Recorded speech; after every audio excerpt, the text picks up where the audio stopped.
En un planeta amenazado por el cambio climático, el mundo natural se ha vuelto cada vez más salvaje y hemos de adaptarnos a sus condiciones cada vez más extremas. En Centroamérica, en el corazón de las selvas tropicales de Costa Rica y Guatemala, el ser humano ha aprendido a sobrevivir en un entorno salvaje y hostil. Es conocer todo lo que es la vegetación. Que no conoce, rápido muere. Hay quien ha perdido un brazo o una pierna porque se los han tenido que amputar. Es la serpiente más peligrosa de Costa Rica. Castigada por tifones y huracanes, Centroamérica es una de las zonas más vulnerables de la Tierra. En el corazón de los trópicos, en el cinturón de fuego del Pacífico, esta tierra se compone de densa vegetación y de volcanes con erupciones explosivas. En una erupción pueden aparecer flujos piroclásticos que son flujos de lava muy caliente a una temperatura de unos 600 grados centígrados y que se desplazan muy rápido. Es un entorno peligroso para el ser humano, pero este infierno verde también es una prodigiosa joya de biodiversidad donde los científicos pueden realizar descubrimientos asombrosos. Estamos buscando una de las peores plagas de la agricultura latinoamericana, pero que también podría encerrar la clave para la lucha contra la crisis de los antibióticos.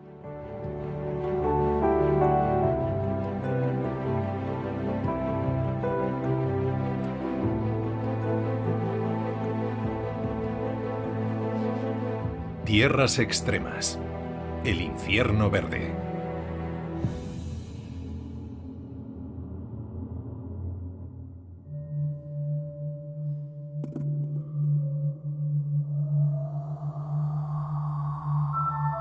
Misteriosa e inquietante, la selva tropical es uno de los lugares más inhóspitos del planeta. Aquí la naturaleza campa a sus anchas. Plagada de miles de millones de insectos, esta región alberga a algunas de las especies animales más peligrosas del mundo.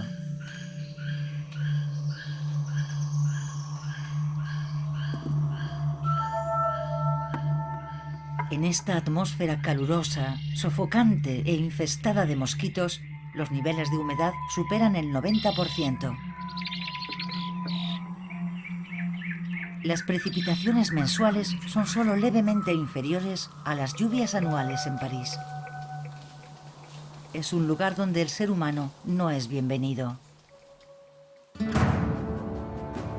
En Guatemala, un país cuyo nombre quiere decir lugar de muchos árboles, la selva tropical tapiza las laderas de una cadena de volcanes. Los habitantes de esta tierra tan extrema viven rodeados de jungla y bajo la amenaza constante de unos 30 volcanes, de los que 3 están activos actualmente. Sus erupciones pueden ser devastadoras. El arqueólogo estadounidense Richard Hansen lleva 30 años trabajando en la zona. Nos dirigimos a uno de los yacimientos más fascinantes del mundo. Vamos a la última zona de jungla intacta que queda en toda Centroamérica. Parece imposible vivir en esta jungla. Y sin embargo, hace 2000 años hubo una civilización que logró domesticar este infierno verde, los mayas. En el corazón de la selva tropical, construyeron ciudades gigantes que llegaron a albergar a 15 millones de personas. No parece el lugar más fácil de urbanizar del mundo, pero hay ciudades antiguas en toda la selva y además ciudades muy grandes. Están todas conectadas entre ellas por unas carreteras elevadas. Hay árboles más altos y es porque están en esas calzadas elevadas. Desde aquí no se aprecia, pero está todo elevado. Construyeron el que se considera el primer sistema de autopistas del mundo. Construyeron unas inmensas calzadas de entre 40 y 50 metros de ancho y entre 2 y 6 metros de alto. Nos estamos acercando a uno de los edificios más grandes del mundo antiguo. Se construyó 2000 años antes de Cristo. Bienvenidos a El Mirador.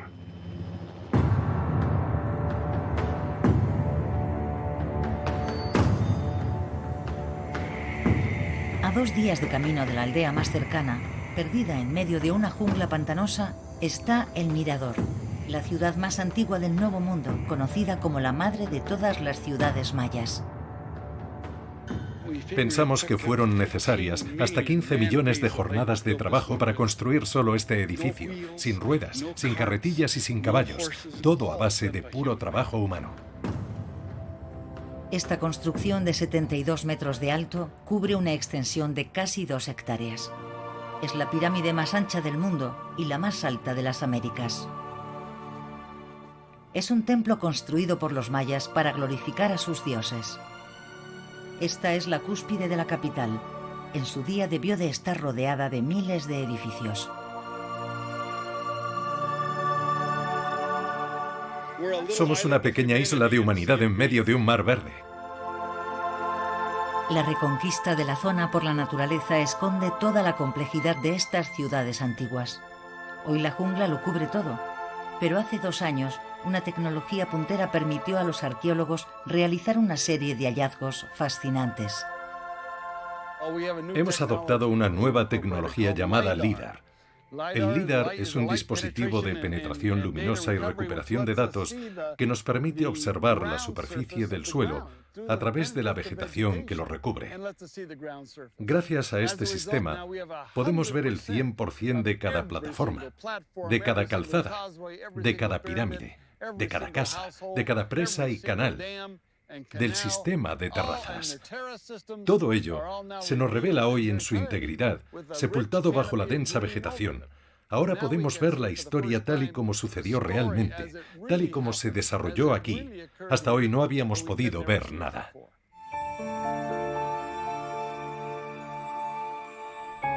Durante 48 horas, un avión equipado con sensores escaneó 2.000 kilómetros cuadrados de selva, enviando rayos láser al suelo.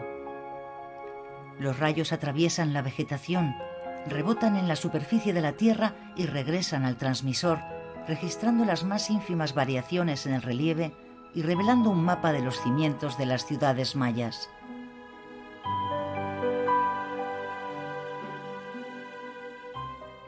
No teníamos ni idea de que todas estas ciudades estaban conectadas por un vasto sistema de calzadas y formaban una suerte de estado confederal.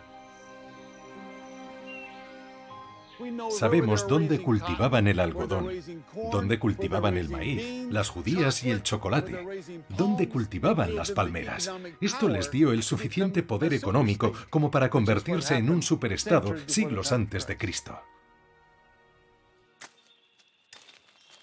No hay ríos ni manantiales de agua potable en la jungla. Para sobrevivir, los mayas inventaron un ingenioso sistema para recolectar el agua de lluvia y así abastecer a la ciudad de agua potable. Todos y cada uno de estos edificios estaban enyesados, todos estaban cubiertos de una gruesa capa de yeso que usaban para recolectar el agua. Hay pruebas de que tenían cisternas y canalizaban el agua a unos grandes depósitos. Era un sistema increíblemente ingenioso, brillante, y es que al no tener agua potable, tuvieron que desarrollar un complejo sistema para capturar el agua. De lo contrario, no podrían haber sobrevivido.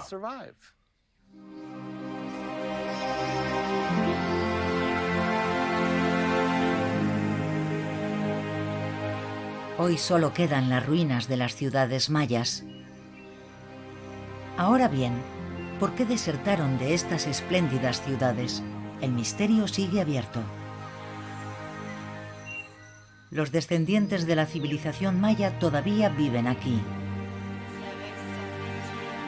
La mitad de los habitantes de Guatemala son mayas y muchos viven cerca de la jungla.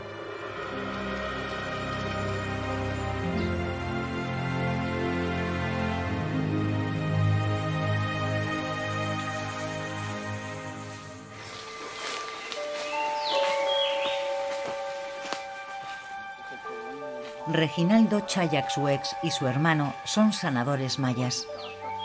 Se adentran regularmente en la jungla para recolectar plantas medicinales, utilizando unos conocimientos que se han ido comunicando de generación en generación. Es un acto sagrado. Para ellos, el bosque es una entidad viva.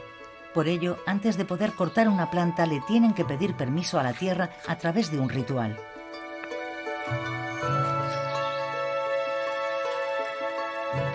Como les digo, para la diabetes, estas son dos plantas que va combinado para la mordidura de serpiente.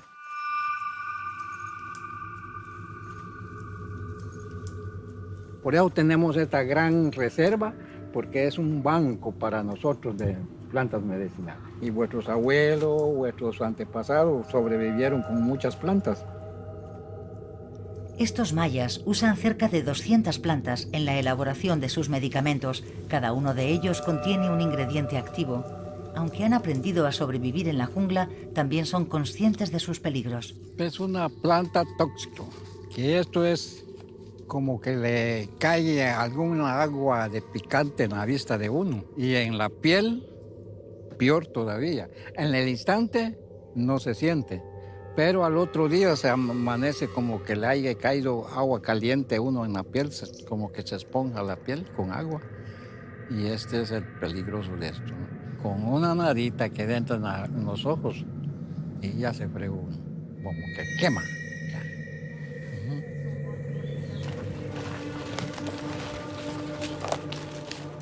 Aquí tenemos una liana que tiene agua.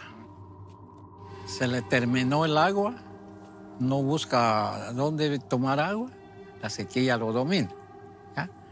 Pero uno que conoce bien toda la vegetación, hay 7 clases de liana que puedes cortarla y tomar agua. Es conocer todo lo que es la vegetación para sobrevivir. Que no conoce, rápido muere. El bosque es parte de la vida del ser humano y uno es guardián del bosque para protegerlo, para sobrevivir.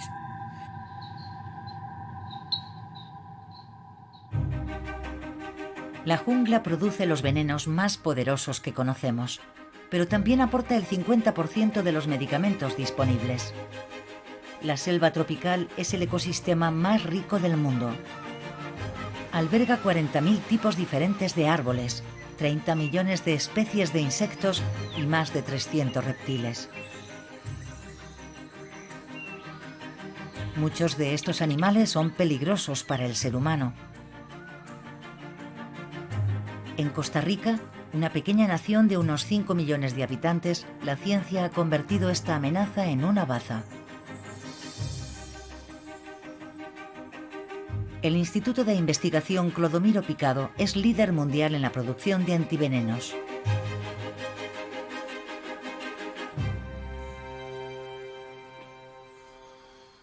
El herpetólogo Grevin Corrales estudia aquí a un centenar de especies de serpientes, 22 de las cuales son mortales.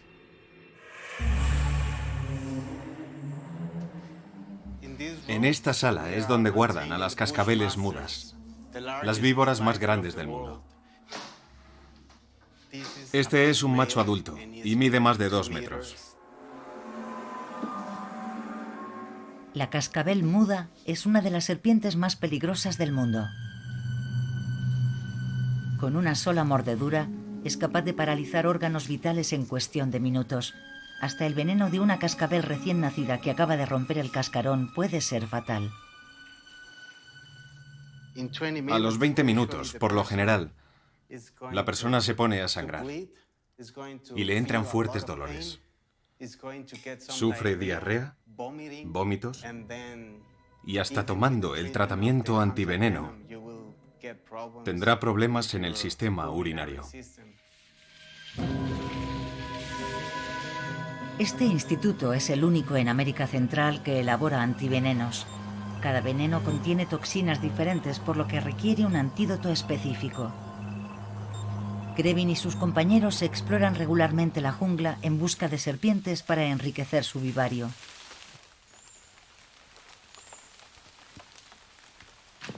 Hoy les ha llamado un agricultor tras descubrir una serpiente terciopelo en su finca. Es la serpiente más peligrosa de Costa Rica porque es la causante de cerca del 60% de las mordeduras de serpiente en los seres humanos.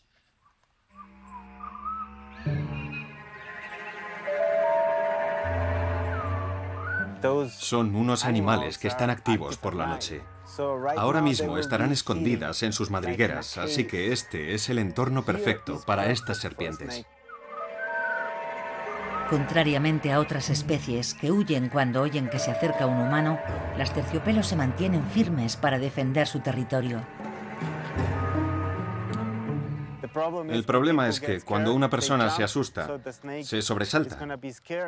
Y eso a su vez asusta a la serpiente, que se protege atacando y mordiendo a la persona. Por el momento, lo único que ha encontrado Grevin es esta pequeña araña trampera. Hay que sujetarlas por la cabeza, como cuando capturas una serpiente. Es increíble, un buen espécimen.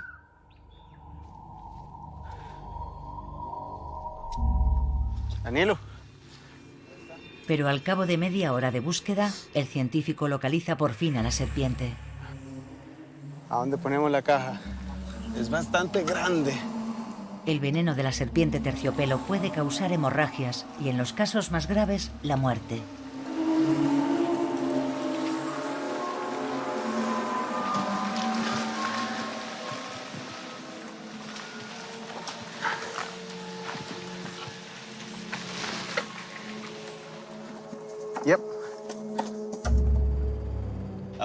Cada año hay unas 600 personas que sufren un mordisco de una serpiente venenosa y 2 de ellas mueren porque no consiguen llegar a tiempo a un hospital. Se puede observar cómo el músculo y los tejidos se destruyen por necrosis. Hay quien ha perdido un brazo o una pierna porque se los han tenido que amputar.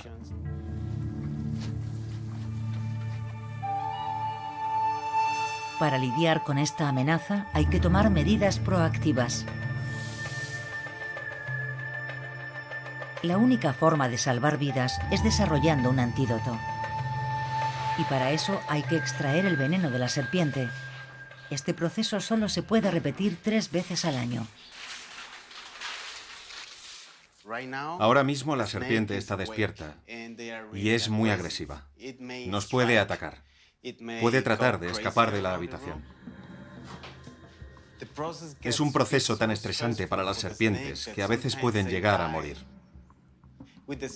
Con el CO2 hay un margen de 3 minutos y eso nos permite extraerle el veneno sin que sufra. Los científicos duermen al animal sumergiéndolo durante unos minutos en un barril lleno de dióxido de carbono.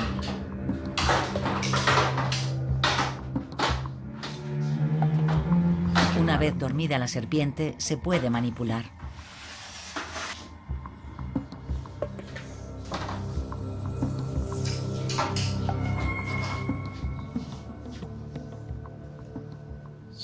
Estos son sus colmillos principales. Tiene unas glándulas y si las aprietas muy suavemente, cae una gota de veneno. Allá vamos. Se está despertando.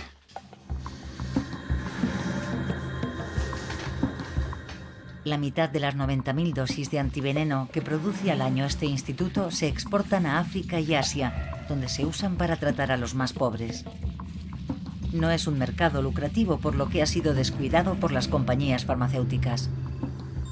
Pero en Costa Rica, los científicos no se conforman con salvar vidas. También les interesan las múltiples proteínas contenidas en el veneno. Las toxinas tienen un gran potencial para el desarrollo de nuevos fármacos. Recientemente nos hemos llevado una sorpresa muy agradable, ya que hemos descubierto que una de esas proteínas tiene la propiedad de potenciar la actividad de las enzimas que degradan la sustancia que se deposita en el cerebro cuando uno padece Alzheimer. Así, el veneno de serpiente podría ser la clave en la lucha contra una enfermedad que de momento no tiene cura, el Alzheimer.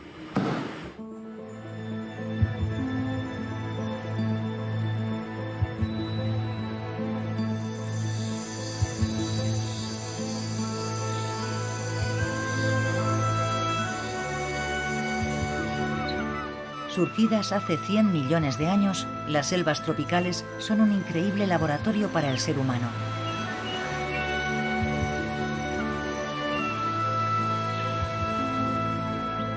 En el norte del país, la Estación Biológica de la Selva es un campo de juego para científicos del mundo entero. Hay más de 300 científicos estudiando sus 1.500 hectáreas de selva tropical y su fauna. Al microbiólogo Adrián Pinto le interesa uno de los habitantes más pequeños de la jungla.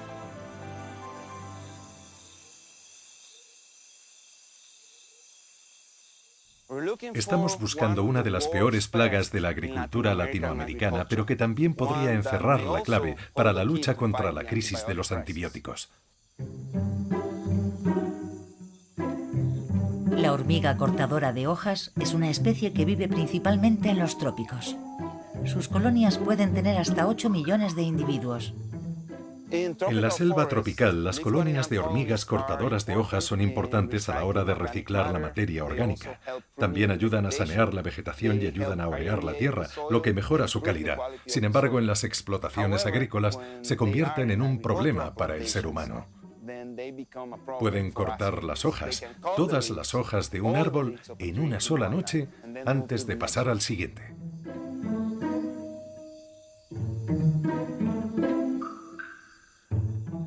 Se llevan las hojas al interior de la colonia a través de una red de túneles y dentro de la colonia cortan las hojas en fragmentos más pequeños y luego en segmentos aún más pequeños hasta que forman una especie de papilla o de pulpa con la que dan de comer a sus larvas, dan de comer a su reina y comen ellas mismas, y por eso se las conoce como las granjeras. Estas hormigas llevan 50 millones de años viviendo en las selvas de Latinoamérica, usando las hojas para alimentar a un hongo que crece en el interior de sus colonias.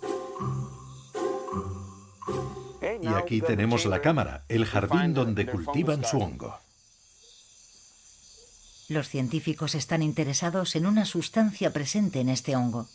Lo producen las hormigas para proteger sus cosechas.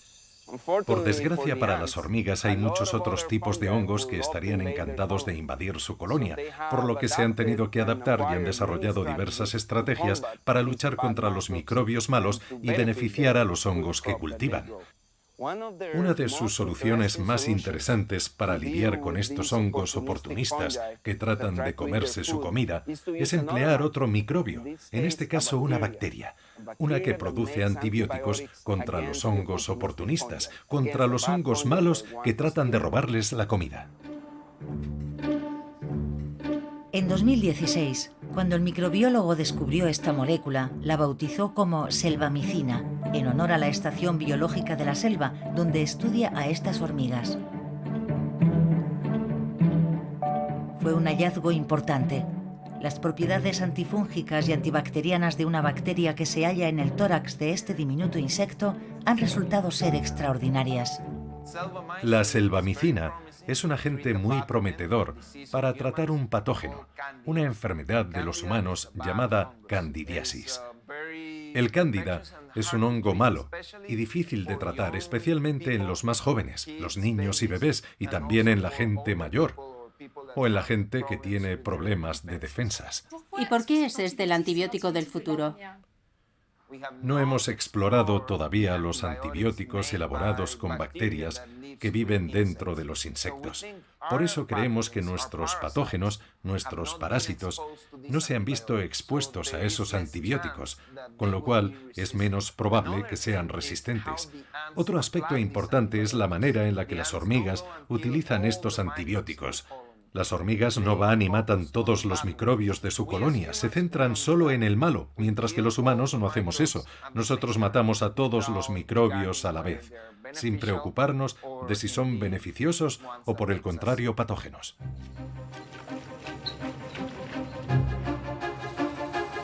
Esta selva tan inhóspita en apariencia es una fuente de riqueza descomunal para la humanidad. Hasta el insecto más minúsculo puede suponer una revolución para la ciencia.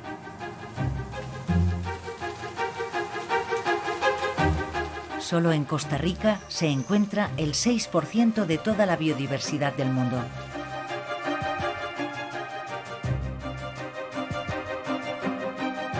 Todos los años se descubren especies nuevas. El país se esfuerza por preservar a toda costa su naturaleza salvaje. Encaramado a una altura de 1500 metros, en Costa Rica el bosque nuboso de Monteverde es un ecosistema raro, uno de los 700 que hay en el mundo.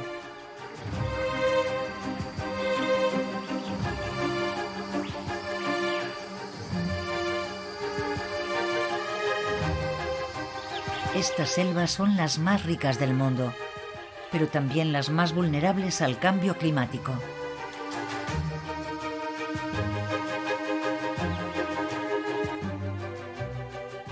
Estamos asistiendo a algo muy importante en este mismo instante. Los árboles están capturando las nubes que atraviesan el bosque. Estas nubes crean corrientes de agua que se escurren por los troncos, penetran en el suelo y desde ahí acceden a los ríos y vuelven a los océanos. La selva hace las veces de atrapanieblas gigante, abasteciendo de agua a las aldeas y habitantes del valle. Es muy importante porque es un depósito de agua gigante, una fuente de agua purificada para la población, para la industria y también para las actividades agrícolas. Además es una fuente muy importante de energía hidráulica. Estos bosques producen cerca de la mitad de toda la energía hidráulica de Costa Rica. Esta agua también abastece a los 700 habitantes de una aldea que se encuentra a unos pocos kilómetros río abajo. La botánica Sybil Gotch se ha especializado en el estudio de los doseles arbóreos. Trabaja con unas plantas que solo se encuentran en lo más alto de los árboles, las conocidas como epífitas. Ella y sus estudiantes pasan días enteros encaramados a las copas de los árboles estudiando esta vegetación que solamente crece cerca de las nubes. En estos bosques, los árboles más altos miden entre 30 y 40 metros de alto, pero lo más espectacular de todo es la extensión que alcanza el dosel arbóreo en el bosque. Es como otro bosque encima del bosque, un ecosistema realmente único y especial. La mayoría no tiene el privilegio de poder estar aquí. A estas alturas, una multitud de plantas florece en las ramas de los árboles, echando raíces lejos del suelo. No son parásitos, son simples huéspedes y juegan un papel vital en el bosque nuboso.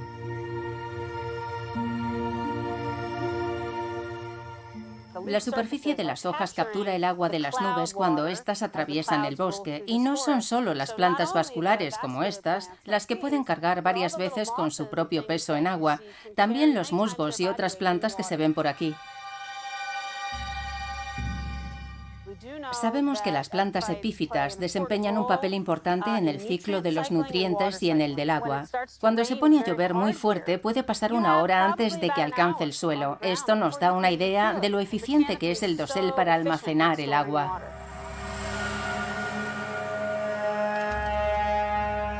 Las epífitas actúan a modo de red, capturando las gotitas de agua de las nubes por medio de la condensación. Almacenan el agua, cual esponjas, y la redistribuyen al hilo de las estaciones. Pero este delicado ecosistema se está viendo cada vez más debilitado por el cambio climático. El calentamiento global está empujando las nubes por encima de las copas de los árboles, debilitando el bosque pluvial.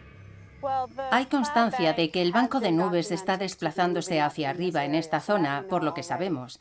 En mi opinión, si las nubes suben tanto que deja de haber una conexión entre ellas y el bosque, perderemos las epífitas, que son francamente uno de los rasgos singulares de este tipo de bosque. Empleando unos sensores, Sybil mide el contenido en humedad del dosel arbóreo. Ya ha registrado el impacto negativo de una serie de sequías en estas plantas tan delicadas. Si el bosque nuboso desapareciese, también desaparecerían los verdes pastizales de los ganaderos de Monteverde. Ladera abajo, los aldeanos están muy pendientes del bosque nuboso, su sustento vital. Ricardo Guindón nació aquí. Su padre fue uno de los fundadores de la aldea y la reserva. Estamos en la estación seca, O sea que no nos llegan lluvias verticales. Tenemos lluvias horizontales. Y por eso es tan importante que el bosque capture esa humedad horizontal. El agua es capturada por el bosque, creando manantiales que utilizamos para abastecer a nuestra comunidad. Y es agua filtrada. Cuando el agua emerge de entre las rocas, sale purificada.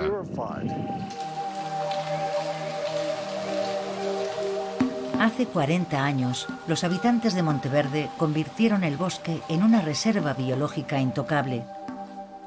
Para proteger esta agua tan pura, han convertido las laderas en un santuario en el que los arroyos pueden fluir libremente. El agua se ha convertido en un recurso limitado y hemos de tener cuidado. Se ha vuelto absolutamente indispensable proteger la zona.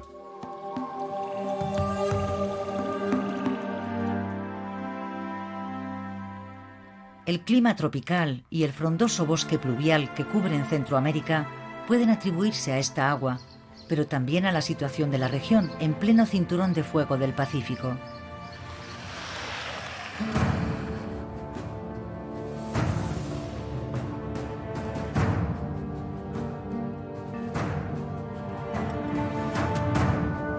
Esta zona es el punto en el que entran en colisión dos placas tectónicas, lo que explica la formación de 100 volcanes hace más de 1 millón de años. Son los que han esculpido el paisaje de la región y fertilizado la tierra con sus cenizas, pero también se cobran vidas humanas periódicamente.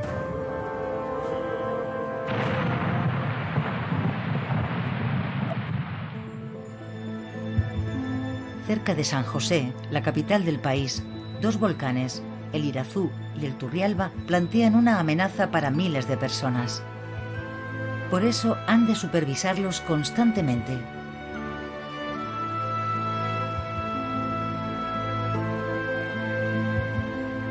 El vulcanólogo suizo radicado en Costa Rica, Cyril Müller, acude sobre el terreno todas las semanas. Con sus 3.400 metros de altitud, es el volcán más alto de todo el país. En el cráter, la presencia de gases volcánicos ha hecho que el agua del lago esté ácida. Es un volcán activo. Se considera que sigue activo. En caso de que se produzca una erupción, la mayor amenaza para la población que vive en la dirección del viento, en el Valle Central, es decir, unos 3 millones de personas, sería la acumulación de ceniza y de gas. Si se produce una erupción, pueden aparecer flujos piroclásticos, que son unos flujos de lava muy caliente, a una temperatura de unos 600 grados centígrados, y que se desplazan muy rápido. Pueden provocar daños en los pulmones de los habitantes del Valle Central, por ejemplo. Son estratovolcanes, el tipo más peligroso de volcán que se caracteriza por sus erupciones explosivas. Su lava viscosa se acumula en el cráter y forma tapones. Cuando se rompen, la explosión libera una nube de ceniza ardiente, un fenómeno conocido como flujo piroclástico. Es precisamente lo que ocurrió el 3 de junio de 2018 en Guatemala. El volcán que domina la capital, el Volcán de Fuego, vivió su mayor erupción en 40 años. Las nubes de polvo y rocas volcánicas que se precipitaron ladera abajo sepultaron varias aldeas y se cobraron 100 vidas.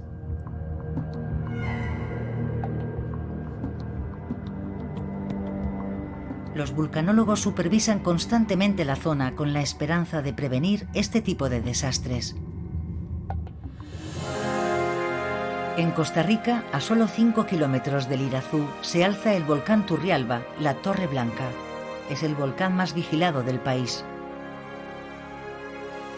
Desde que ha vuelto a despertar en 2010, este gigante ha entrado en erupción todos los años. Los gases que expele han destruido ya toda una ladera del volcán, como se puede comprobar en la aldea fantasma de Silvia, abrasada por los gases volcánicos.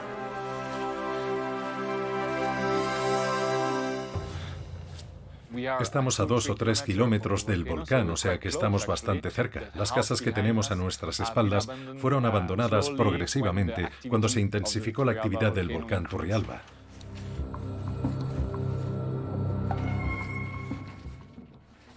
La totalidad de la vegetación de los alrededores murió, calcinada por los ácidos del volcán, y sobre todo el SO2, o dióxido de azufre, que se transforma en ácido clorhídrico y puede arrasar con toda la vegetación. La zona está cerrada al público. Solamente pueden acceder a ella los vulcanólogos para tomar muestras y supervisar la actividad volcánica. Cyril Müller mide regularmente los niveles de azufre en el aire junto con los movimientos de la Tierra y recoge residuos de ceniza. Esta estación mide la concentración de SO2 en la atmósfera. Voy a recolectar unas muestras de ceniza y luego se las daré a mi compañero del observatorio, que analizará los minerales y sobre todo lo que hay que saber para conocer exactamente el estado actual del volcán.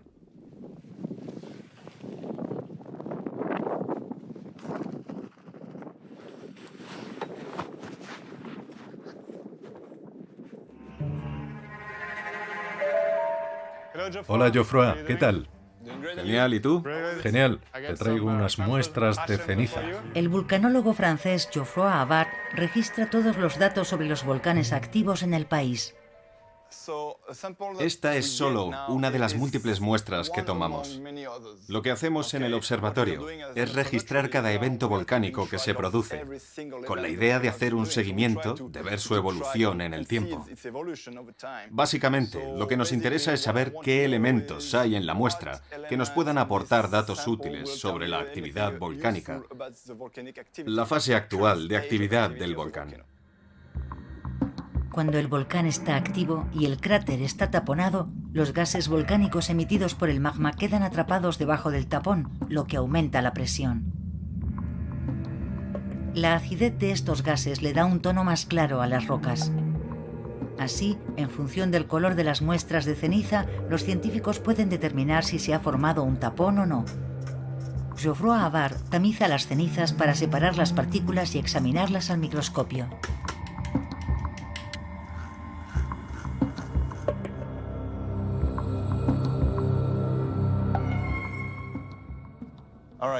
Básicamente, hemos obtenido dos familias de muestras, unos fragmentos oscuros y otros claros. Los más oscuros corresponden al propio magma, a la lava, que es roca fundida que erupciona y sale a la superficie. Mientras que los más claros son un subproducto que impide, un poco a la manera de un corcho, que el magma entre en erupción. Hay algo que me preocupa, y es que no me esperaba ver tanta ceniza blanca. Hace unos meses las muestras eran bastante más oscuras, porque el conducto estaba abierto, y todo lo que tenía que salir podía salir fácilmente, sin obstrucciones. Y el hecho de tener más fragmentos claros nos indica que el volcán se ha vuelto a obstruir. O sea que el magma lo tiene más difícil para llegar a la superficie. Básicamente, el volcán es más peligroso hoy, porque lo que tenga que salir lo tendrá más difícil y tarde o temprano el tapón se acabará rompiendo para abrir paso. El volcán Turrialba se está desperezando. Si los vulcanólogos descubren que el magma ha estado acumulándose en su interior, incrementando la presión, tendrán que aumentar el nivel de alerta. Al pie de este coloso, los habitantes viven bajo la amenaza constante del volcán, a la vez que han aprendido a sacarle partido. Mientras el volcán lo carboniza todo en su ladera occidental, en su ladera oriental ofrece a los agricultores un terreno sumamente fértil.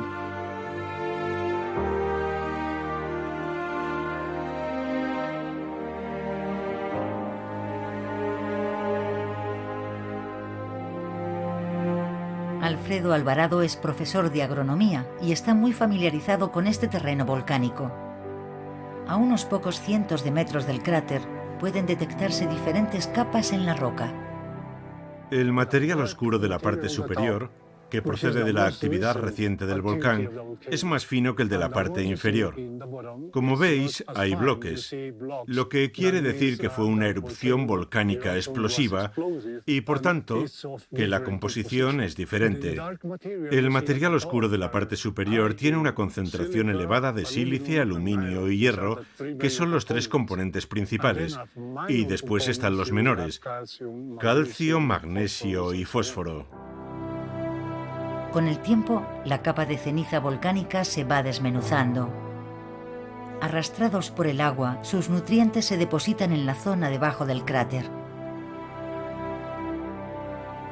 Este suelo, tan rico y fino como el limo de río, es ideal para la agricultura.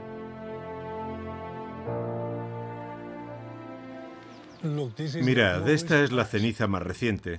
Es más blanda y mullida. Es como una almohada.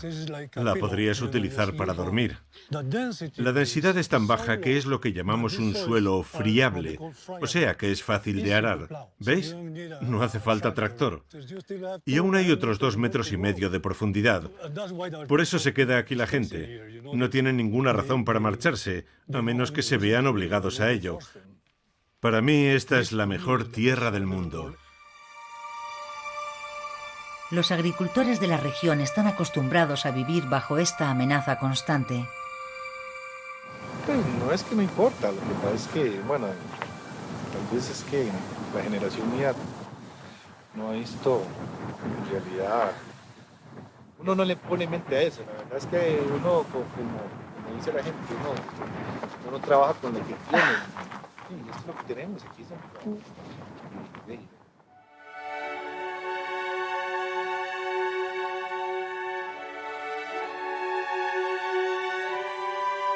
En las laderas del Turrialba, los agricultores llevan generaciones labrando la tierra.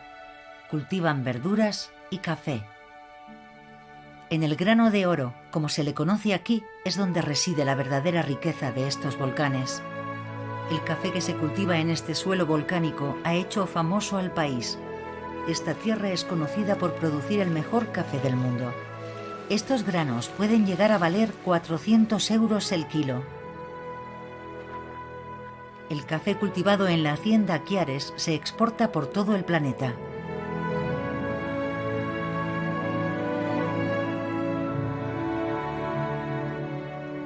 El administrador Diego Robelo ve el volcán como un aliado, más que como una amenaza.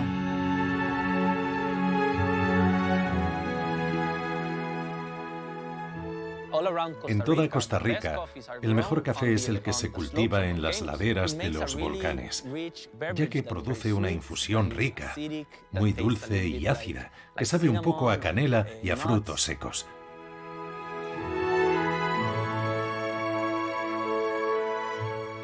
Cuando vimos que la ceniza caía sobre las hojas y parecía que las quemaba, estábamos muy preocupados por la nutrición de las plantas y su salud.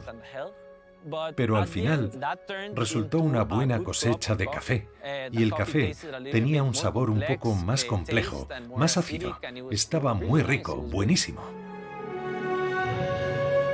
Esta plantación, situada a 10 kilómetros del cráter, está rodeada de selva tropical. El administrador practica la agrosilvicultura, plantando árboles en la finca para reducir la huella de carbono. Estamos cosechando café para exportarlo a la otra punta del mundo, para que lo beba la gente. Así que lo mínimo es devolverle el favor a la naturaleza. Y una forma de hacerlo es teniendo un ecosistema muy sano, con árboles que den sombra y protegiendo nuestros ríos, para que a fin de cuentas la situación sea equilibrada. Se trata de devolverle el favor a la naturaleza y así podremos seguir trabajando durante muchas generaciones. A pesar de la deforestación en casi todas las partes del mundo, la selva tropical de Costa Rica ya no está amenazada, ha ganado en superficie y la población autóctona lucha por protegerla. Este bosque actúa como un gigantesco pulmón verde que le brinda a la humanidad agua, oxígeno y moléculas que pueden ser útiles para la medicina. La selva tropical apenas representa un 6% de la superficie terrestre, pero encierra el 75% de la biodiversidad del mundo. Seguramente queden especies por descubrir en las entrañas de este infierno verde. Podrían ser un halo de esperanza para la humanidad.